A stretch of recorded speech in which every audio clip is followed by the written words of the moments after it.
அண்ட சராசங்களையும் படைத்த தேவனாகிய இயேசு கிறிஸ்துவினால் அற்புதம் செய்ய முடியவில்லை.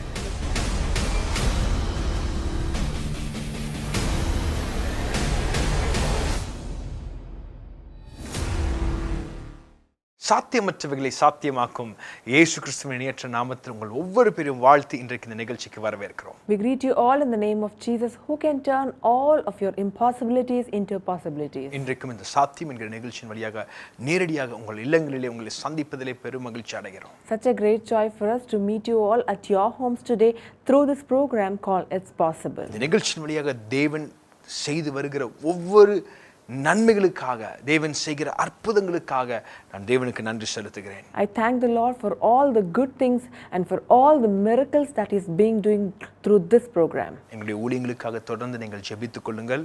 Do continue to pray for our ministry. ஒவ்வொரு ஞாயிற்றுக்கிழமையும் 3 ஆராதனை எங்கள் சபையில் நடந்து கொண்டிருக்கிறது. We have 3 services happening every Sunday in our church. முதல் ஆராதனை காலையில் 9 மணிக்கும், இரண்டாம் ஆராதனை 11 மணிக்கும், சாயந்திர ஆராதனை 6 மணிக்கும் நடைபெறுகிறது. The first service happens at 9 a.m., the second service at 11 a.m. and evening service at 6 p.m.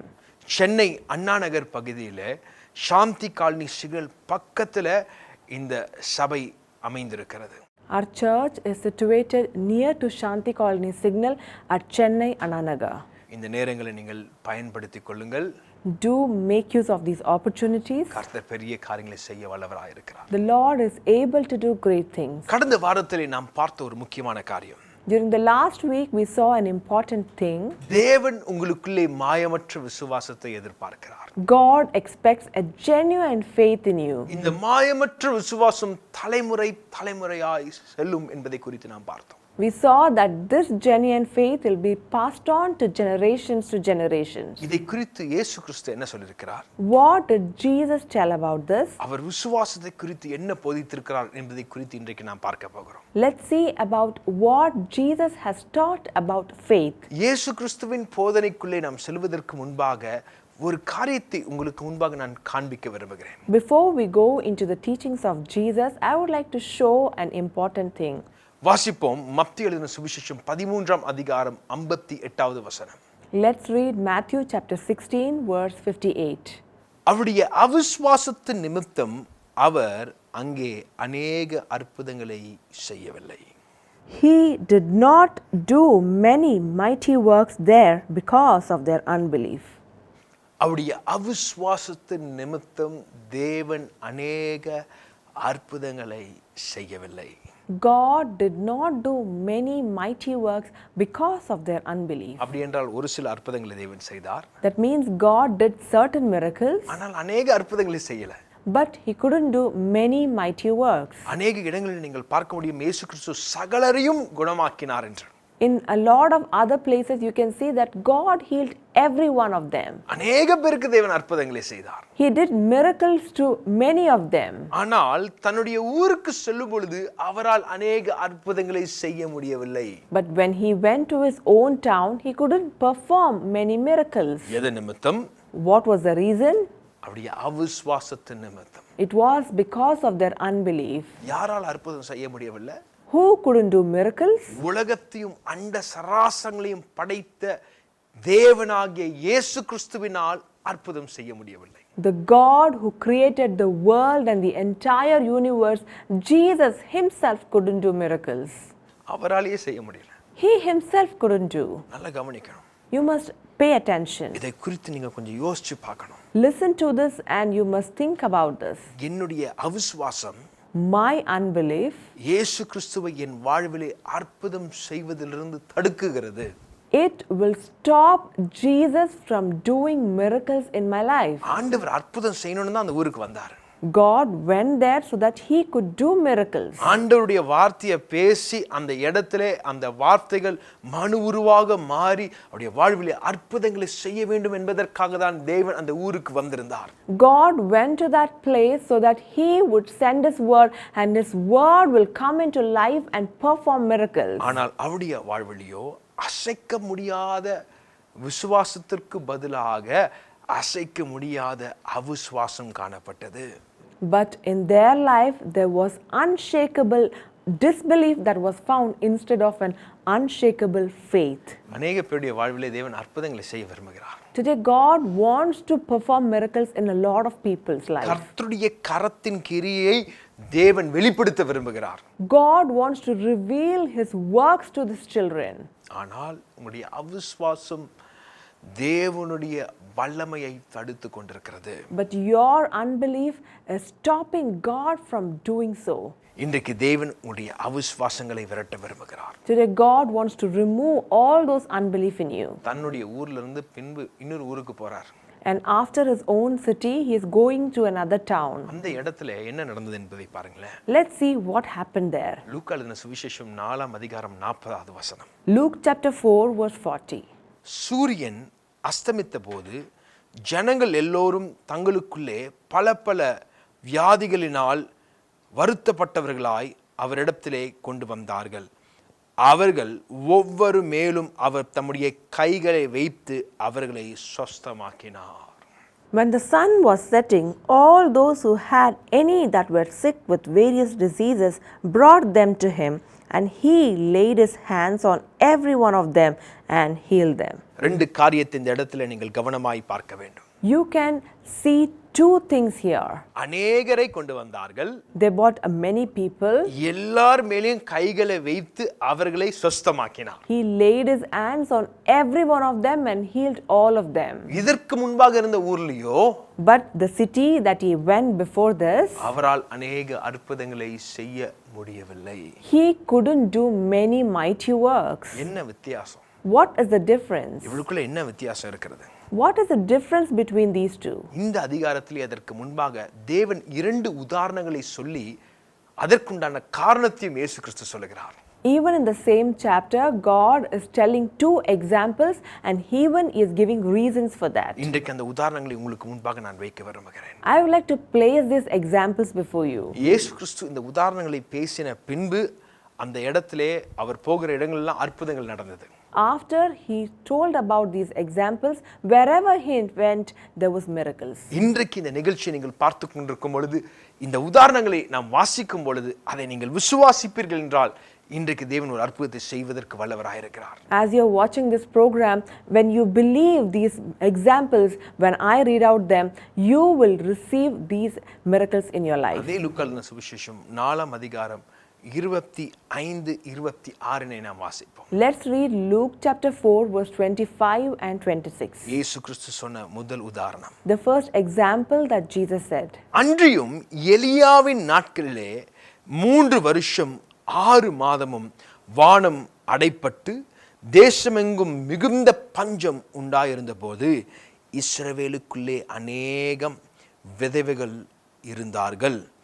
எலியா சீதோன் நாட்டில் உள்ள சரப்தா ஊரில் இருந்த ஒரு விதவையின் வீட்டிற்கு அனுப்பப்பட்டானே அல்லாமல் மற்ற வேறு யாருக்கும் அனுப்பப்படவில்லை. But I tell you truly, many widows were in Israel in the days of Elijah, when the heavens was shut up 3 years and 6 months, and there was a great famine throughout all the land. But to none of them was Elijah sent except to Zarephath in the region of Sidon, to a woman who was a widow. எலியாவின் நாட்களிலே தேவன் செய்த ஒரு அற்புதத்தை அவருடைய வாழ்விலே உதாரணமாய் காண்பிக்க விரும்புகிறார். Here God wants to show an example of what happened in the times of Elijah.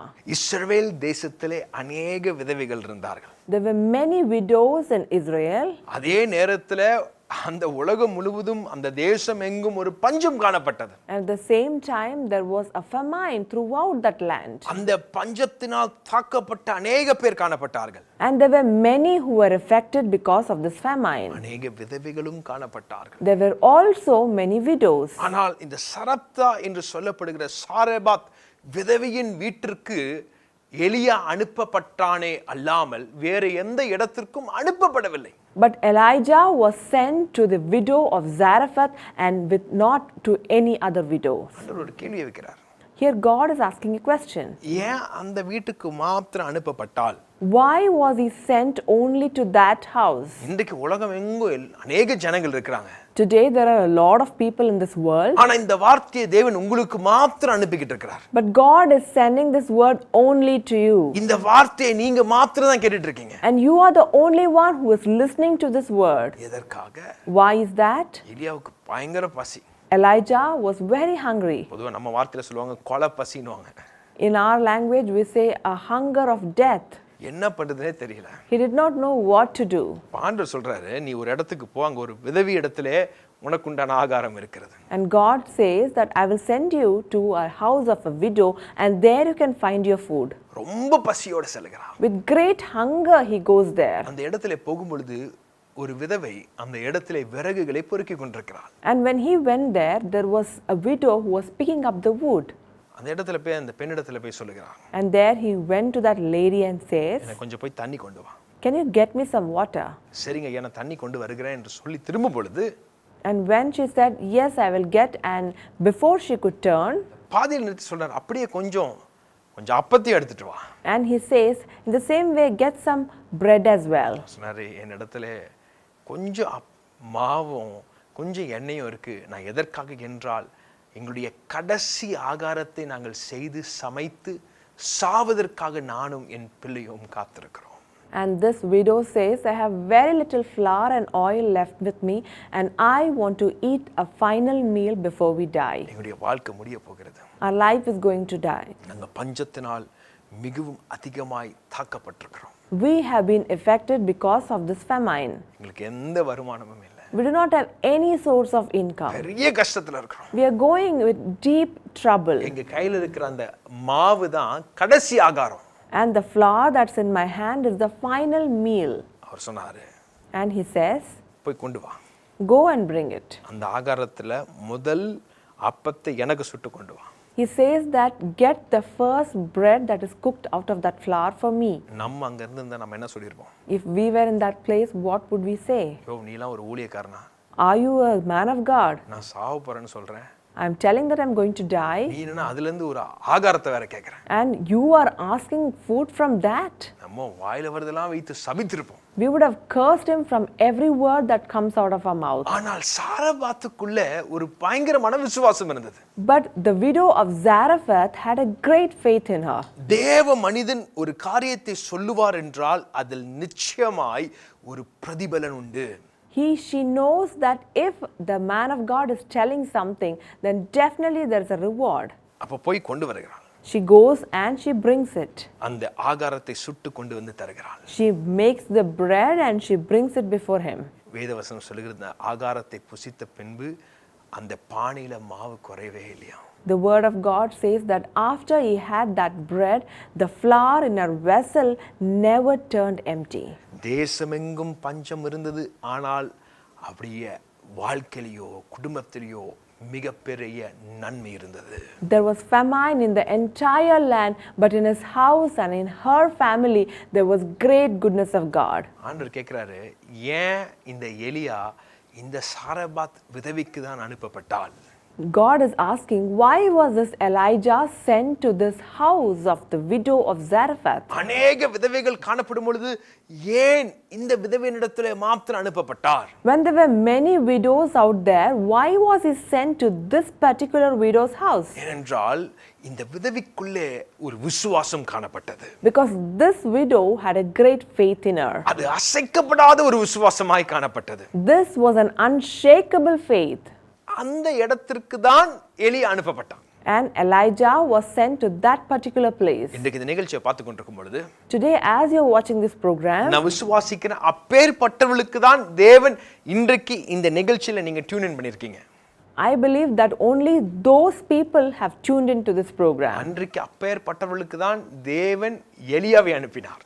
Those days, God sent Elijah for such kind of people. இன்றைக்கு அப்படிப்பட்டவர்களுக்கு தான் தேவனுடைய வார்த்தையை அடியன் வழியாக இன்றைக்கு அனுப்பி கொண்டிருக்கிறார். And today, God is sending the word of God through me for such kind of people. Hallelujah. Hallelujah. விசுவாசிக்கிறவங்க கரங்களை உயர்த்தி ஒரு ஆமென் சொல்லுவீங்களா? Those of you who believe it, raise your hands and shout an amen. இது முதல் உதாரணமாய் ஆண்டவர் கொடுக்கிறார். God is giving this as the first example. அதே 4ஆம் அதிகாரம் 27வது வசனத்துல இரண்டாவது உதாரணத்தை வைக்கிறார். There is another example he keeps in the same chapter in the verse 27.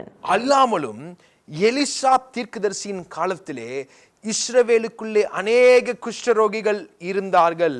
ஆயினும் சீரியா தேசத்தனாகிய நாகமானுக்கே அல்லாமல் வேறு ஒருவனுக்கும் சுத்தமாக்கப்படவில்லை என்று சத்தியத்தின்படியே உங்களுக்கு சொல்லுகிறேன் என்றார். And many lepers were in Israel in the time of Elisha the prophet, and none of them was cleansed except Naaman the Syrian. இஸ்ரவேலிலும் அதன் பக்கத்தில் இருந்த அயல் நாடுகளிலும் அநேக குஷ்டரோகிகள் இருந்தார்கள். There were many lepers in Israel and all its neighboring places. யார் இந்த நாகமான்? Who was Naaman? ஒரு படை தளபதி. He was a commander in chief. ஒரு பெரிய படையே நடத்தி கொண்டிருக்கிறவர். He was a commander in chief of an army. அவருக்கு சரீரம் ஃபுல்லா குஷ்டரோகம். He had leprosy all over his body. எல்லாத்திலும் வெற்றி. There was victory everywhere he goes. அநேக வெற்றிகளை பார்த்து கொண்டிருக்கிறவர் இவர். He was a person who saw a lot of victory. ஆனால் அவருக்குள்ள ஒரு குறை. But there was one lack in him. சரீரத்துல முழுக்க அந்த குஷ்டரோகம். He had leprosy all over his body. அந்த நாட்களெல்லாம் தள்ளி வைக்கப்படுகிற ஒரு மனிதன். Those days they would be cornered. தான் வீட்டிலே ஒரு வேலை செய்கிற ஒரு பெண் காணப்பட்டாள். There was one particular girl in his house. இஸ்ரவேலிலிருந்து பிடித்து வரப்பட்ட ஒரு அடிமை பெண். She was a slave girl who was bought from Israel. தன் எஜமான இடத்துல இப்படியாக சொல்லுகிறார், எங்க ஊர்ல ஒருத்தர் இருக்கிறார், அவர் இடத்துல போனீங்கன்னா கண்டிப்பா நீங்க சுகமாயிடுவீங்க. She goes to her master and she says that there is one person in my country, if you can go to him you will be healed. நீங்க அந்த வசனத்தை வாசிக்கும்போது ரொம்ப இன்ட்ரஸ்டிங்கா இருக்கும். When you read that word it's very interesting. இவர் போய் அவருடைய ராஜா இடத்துல போய் சொல்றாரு, அந்த இஸ்ரவேல் தேசத்துல யாரும் இருக்காங்களாமே. He goes and tells his king that there is somebody in Israel. அவர் இதை சுகப்படுத்த முடியும் என்கிற ஒரு காரியத்தை என் வீட்டிலே வேலை செய்கிற பெண் சொல்லியிருக்கிறாள். He went and said that there is somebody in that place that he is able to heal person, and there is one servant in our house who has said this. உடனே அந்த தேசத்துடைய ராஜா நினைக்கிறார், அந்த இஸ்ரவேல் தேசத்தின் ராஜா அல்லாமல் வேற யார் குணப்படுத்த முடியும்னு சொல்லிட்டு அவர் ஒரு கடிதத்தை எழுதுகிறார். என்கிட்ட ஏதோ பெரிய பவர்லாம் இருக்கு நான் கேள்விப்பட்டேன், உடனடியாக என்னுடைய தளபதியை குணமாக்கி அனுப்பிவிடு என்று சொல்லி அவர் ஒரு கடிதத்தோடு அந்த மனிதனை அனுப்புகிறார். And this king writes a letter to the king of Israel saying that there is somebody in your country who can heal my servant, so please heal him. அத போய் இஸ்ரவேல் ராஜா கிட்ட கொடுத்த உடனே நீங்க வசனத்துல வாசிக்க முடியும், தன்னுடைய வஸ்திரத்தை கிழித்து கொண்டு அவர் அழ ஆரம்பித்தார். And as soon as this king of Israel saw this, he was very upset and he tore his clothes and started crying out. பாருங்க, பக்கத்து நாட்டுக்காரன் எப்படிலாம் நம்மள வம்புக்கு இழுக்கறான் பாருங்க. Look at this neighboring king. He wants to create a war. அவன் என்னோடு கூட சண்டை போடுவதற்காக முன்படுகிறான். He wants to create a war, and that is why he is doing all this. சத்தமிட்டு அழுதான். And he started crying out loud. இப்ப Elisha தீர்க்கதரிசி ஒரு ஆள் அனுப்பி சொன்னார், நீ அழாத, அது உன்னிடத்துல அனுப்பப்பட்டவன் கிடையாது, அவன் என்னிடத்துல அனுப்பப்பட வேண்டியவன். And immediately Elisha sent a person to the king and said that he was not meant to be sent to you, but he is being sent for me. நீங்க வசனத்துல வாசிக்கலாம், இந்த நாகமான் போய் அந்த இடத்துல போய் நிற்கிறார். And you can read in the word that this Naaman goes there and stands. Eliza இப்படியாக சொன்னார், நீ போய் யோர்தான் நதியில 7 முறை முங்கிட்டு வா. And Elisha tells him that go to Jordan and dip yourself for 7 times. அப்ப நாகமான் உடனடியாக சொல்லுகிறார். And immediately Naaman says, எங்க ஊர்ல இல்லாத நதிகளா? aren't there better rivers in our country? எங்க நாட்டுல எவ்வளவு நல்ல நல்ல நதிகளா இருக்கு. There are very good rivers in our country. போயும் யோர்தான் நதியில போய் முங்கணும். Should I go and dip myself in Jordan? என்று திரும்பி போவதற்கு ரெடி ஆயிட்டார். And he was about to go back. நம்மளா இருந்தா சொல்லுவோம், எங்க ஊர்ல கங்கா இருக்கு, எங்க ஊர்ல யமுனா இருக்கு, இப்படி அநேக காரியங்களை சொல்லுவோம். If we were at that place, we would have said that we have Ganga and Yamuna in our country. கூட இருக்கிற வேலைக்காரர் எப்படியாக சொன்னான். And the servant with him said, ஐயா, அந்த ஊழியக்காரர் ஒரு காரியத்தை சொல்றாருன்னா அதுல நிச்சயம் பிரதிபலன் இருக்கு. if the prophet has said something, then definitely there is a reward. நீங்க கீழ்ப்படிந்தால் போதும். If you obey it, then you can see the miracle. உடனடியாக கீழ்ப்படிந்து போய் யோர்தானுக்குள்ள போய் 7 முறை முங்குவதற்காக சென்றான். And immediately he obeyed and he went to Jordan to dip himself for 7 times. முதல் முறை முங்கினா ஒண்ணு ஆகல. He dipped himself for the first time and nothing happened. 2 3 4 5 6 ஆறாவது முறை வெளி எழும்பும் பொழுதும் ஒரு மாற்றமும் இல்லை. He dipped himself for the second, third, fourth, fifth, and even on the sixth time there was no change. ஆனால் 7வது முறை முங்குவதற்கு அவனுக்குள் விசுவாசம் காணப்பட்டது. But he had a faith to dip himself for the seventh time. உள்ள போயிட்டு வெளியே வந்ததுதான். He dipped himself and came out. வேதவசனம் சொல்கிறது ஒரு சிறு பிள்ளையின் தோலை போல் அவன் தோல் மாறினதாம். The word of God says that his skin turned to be the skin of a newborn child. இது ஞானஸ்தானத்தின் பிரதிபலனாக இருக்கிறது.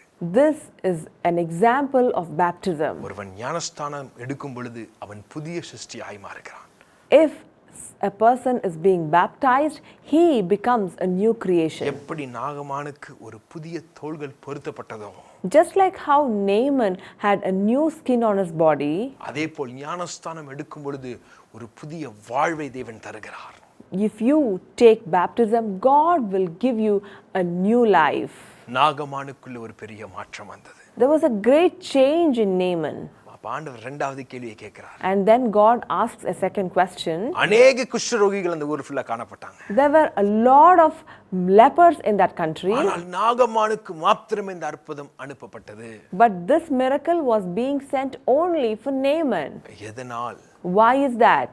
ஏனென்றால் அவனுக்குள்ளே கீழ்ப்படிகிற விசுவாசம் காணப்பட்டது. Because he had a faith of obedience in him. இன்னைக்கு இந்த நிகழ்ச்சியை பார்த்து கொண்டிருக்கிற தேவனுடைய பிள்ளையே, Dear child of God is watching this program today. உங்களுக்குள்ளே இந்த கீழ்ப்படிகிற விசுவாசம் இருக்கும் என்றால், If there is this faith of obedience in you, தேவன் நிச்சயம் ஒரு அற்புதத்தை செய்ய வல்லவராய் இருக்கிறார். God will definitely do a miracle. இன்றைக்கு நான் விசுவாசிக்கிற இந்த நிகழ்ச்சியை பார்த்து கொண்டிருக்கும் பொழுது தோல் சம்பந்தமான காரியங்களிலே தேவன் அற்புதங்களை செய்து கொண்டிருக்கிறார். Today, as you're watching this program, I believe that God is performing miracles with the issues of your skin. சாரபாத் விதவையின் வீட்டிலே ஒரு மிகப்பெரிய வறுமை காணப்பட்டது. There was a great lack in the house of the widow of Zarephath. ஒரு தேவ மனிதன் வழியாக தேவன் அனுப்பின வார்த்தையின் வழியாக செழிப்பை தேவன் அனுப்பினார். And when the word of God came through a man of God, there was a great prosperity in her house. இன்றைக்கு நீங்களும் வறுமையின் உச்சகட்டத்தில் இருக்கலாம். Maybe even today you are at the height of being lack. கடன்காரங்க உங்களுடைய கதவை தட்டி கொண்டிருக்கலாம். Maybe the debtors are knocking at your doors. எங்க ஓடுவதுனே என்று தெரியாம நீங்கள் மிகவும் அங்கலாய்ப்புக்குள்ளே காணப்படலாம். Maybe you are struggling to find a way out and do not know where to go. பண கஷ்டத்தினால் தற்கொலை பண்ணிவிடலாம் என்கிற நினைப்பிலும் நீங்கள் காணப்படலாம். Maybe you are thinking to commit suicide because of this financial disaster. அப்பேற்பட்ட வீட்டுக்கு அன்றைக்கு தேவன் எலியாவை அனுப்பினார். God sent Elijah to such houses in those days. இன்றைக்கு தேவன் அடியனை உங்கள் வீட்டிற்கு இந்த சாத்தியம் என்கிற நிகழ்ச்சியின் வழியாக அனுப்புகிறார். Today God is sending me to your house through this program called It's Possible. விசுவாசம் உங்களுக்குள்ளே இந்த மாயமற்ற அசைக்கப்படாத விசுவாசம் காணப்படும் என்றால் தேவன் இன்றைக்கு இந்த நிகழ்ச்சி வழியாக நன்மை செய்வதற்கு ஆயத்தமாயிருக்கிறார். If there is this genuine faith that's being found in you, then God can do miracles in your life. இதோ தேவன் அற்புதம் செய்கிற நேரம் வந்துவிட்டது. Here comes the time when God is performing miracles. நீங்க இருக்கிற இடத்துல முழங்கால் படியிடுங்க, உங்களுக்கு நான் ஜெபிக்க போகிறேன். Wherever you are, kneel down and I would like to pray for you. ஆண்டவரே, உம்முடைய சமூகத்தில் வருகிறோம். Lord, we come before your presence. அவிசுவாசம் இருக்கிற இடத்திலே நீர் அற்புதம் செய்யவில்லை என்று நாங்கள் வசனத்திலே வாசித்திருக்கிறோம். We saw in your word that where there is unbelief that you never did a miracle. இன்றைக்கு இந்த வீட்டுக்குள் இருக்கிற அவிசுவாசங்களை இயேசுவின் நாமத்தினாலே இப்பொழுதே வெளியே போ என்று நாங்கள் கட்டளையிடுகிறோம். In the name of Jesus, we command every kind of unbelief in their houses to leave right now. அவிசுவாசத்தை உண்டு பண்ணுகிற வார்த்தைகளை இப்பொழுதே நாங்கள் இயேசுவின் நாமத்தினாலே அடைத்து போடுகிறோம். Every word of unbelief, we cancel it in the name of Jesus. இன்றைக்கு இந்த வார்த்தையை கேட்க கேட்க ஒரு புதிய விசுவாசம், அசைக்கப்பட முடியாத விசுவாசம் இப்பொழுது அவருடைய இருதயத்திலே பலப்படுவதற்காக நன்றி. As they listen to this word, I pray and I thank you for there is an unshakable faith that is being imprinted in their lives. சாரபாத் விதவியை போல சில பேருங்க தன்னுடைய மரணத்தை நோக்கி பார்த்து கொண்டிருக்கிறார்கள். Just like the widow of Zarephath, some people are just looking forward for death. நாங்க எங்க பாப்போம்? Where do we go? உம்முடைய சமூகத்தை விட்டா நாங்க எங்க போவோம்? Where do we go apart from your presence, Father? இன்றைக்கு உம்முடைய வார்த்தையை அந்த குடும்பத்துக்குள்ளே அனுப்புவதற்காக நன்றி. Thank you, Lord, for your sending in your word into their families today. நீ மரிப்பதில்லை என்கிற வார்த்தை நீர் அனுப்புவதற்காக நன்றி. Thank you, Lord, for you are sending in your word that you will not die. ஆண்டவரே உமக்காய் ஜீவித்து சாட்சியாய் இருக்கும்படி நீர் கிருபை செய்வீராக. Lord, help them to live for you and stand for you as a testimony. எல்லா கடன் பாரங்களையும் மாற்றி போடுவீராக. Let every burden of loan be moved away. ஒரு பொருளாதாரத்தில் ஒரு பெரிய அற்புதம் நடப்பதாக. Let there be a great breakthrough and miracle in their finance, Father. இவளுக்குண்டான நாட்கள் இயேசுவின் நாமத்தினாலே தொடங்கினதற்காக நன்றி. Thank you, Lord, for their days have been begun in the name of Jesus. ஆண்டவரே ஸ்கின் ப்ராப்ளத்தினாலே தோல் வியாதிகளினால் கஷ்டப்படுவதற்காக நாங்கள் ஜெபிக்கிறோம். Lord, right now we pray for everyone, Father, who is having the problems with their skin. தெய்வீக சுகமளிக்கும் வல்லமை இறங்குவதாக. Let your power of healing come down right now. நாங்கள் வாசித்தோமே நாகமானுடைய தோல் ஒரு சிறு பிள்ளையின் தோல் போல் மாறினது என்று. As we read in the word that the Naaman's skin turned to be the skin of a new child. இன்றைக்கு இந்த வசனத்தை கேட்டுக்கொண்டிருக்கும் பொழுதே ஒரு புதிய தோலை நீர் பொருத்துவதற்காக நன்றி. As they are listening to this word, I pray that a new skin will come into their bodies. தெய்வீக விடுதலை அனுப்புவதற்காக நன்றி. Thank you, Lord, for you are sending in a divine deliverance. இடிக்கப்பட்ட குடும்பங்கள் இயேசுவின் நாமத்தினாலே கட்டப்படுவதாக. Every broken families we built up in the name of Jesus. அடைக்கப்பட்ட வாசல்கள் இயேசுவின் நாமத்தினாலே திறக்கப்படுவதாக. Let every closed doors be open in the name of Jesus. வியாபாரத்தின் வாசல்கள் திறக்கப்படுவதாக.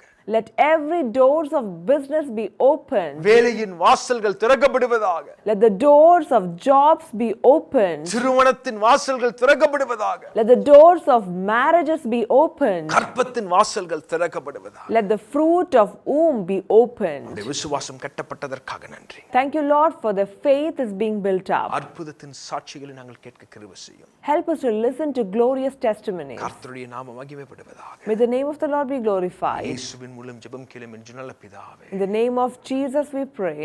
ஆமென். Amen. தேவ பிள்ளைகளை இன்றைக்கும் இந்த நிகழ்ச்சியை பார்த்தீர்கள், இது உங்களுக்கு ஆசீர்வாதமாக இருந்திருக்கும் என்று நான் கர்த்தருக்குள் விசுவாசிக்கிறேன். Dear children of God, you have listened to this message and I believe that this has been a blessing to you.